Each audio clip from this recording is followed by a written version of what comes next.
Rising home values and lack of inventory on top of climbing interest rates and inflation is making it tough on home buyers. The supply simply is not there to meet the demand. And even for people who want to buy anyway, many of them are being priced out of the market. Joining us now to discuss the housing market is mortgage advisor Frank Hempel from Action Mortgage of Michigan. Thank you for being here tonight. Thank you for having me.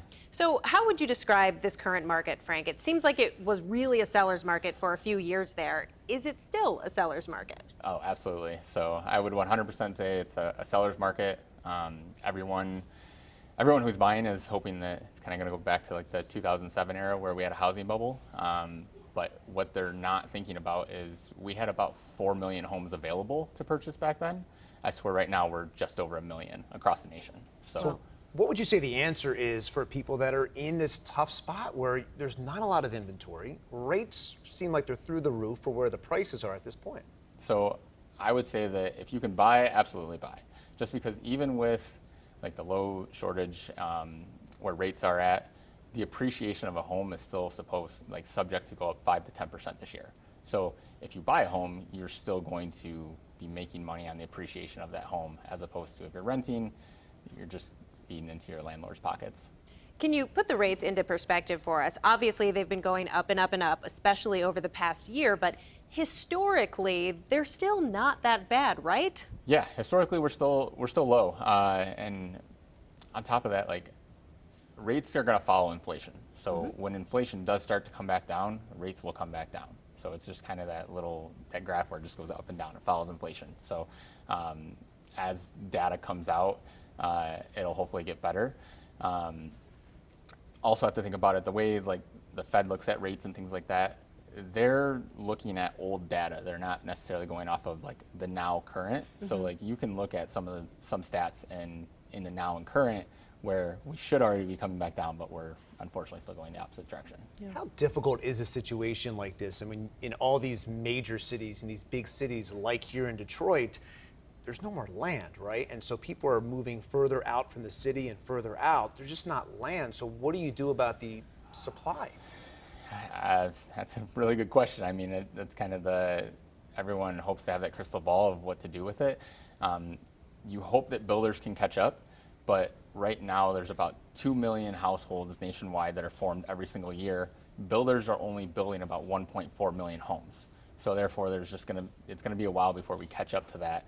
And then houses that do come on the market, you're about 100,000 of those can't be sold just because they need to be fixed up or whatever the case may be. So yeah, you hope that you can get into that case where builders can catch up, but the supplies have to also be there. So and they're not doing what they once did, where they would go and build a whole community all at once, and then people would just buy the homes. Now it's more become that selective, okay, you're going to put 10, 20% down, we're going to build your house, get it done in 3-4 months, and then you can move in, but at least they get you into the home and you're not waiting for people to buy a house. Part of that exodus from cities that he mentioned had a lot to do with the pandemic, the massive increase in remote working, and a lot of things have changed in recent years. We also now have a lot of empty buildings, and we're hearing talk about maybe turning commercial space into residential space. What do you see happening over the next few years? So I'm not in the commercial space, but it would be nice, just because if we have the land to build on, I'm sure people are going to flock and move there. You've seen a lot of people from New York, New Jersey, everyone moving to Florida, so that's increased prices.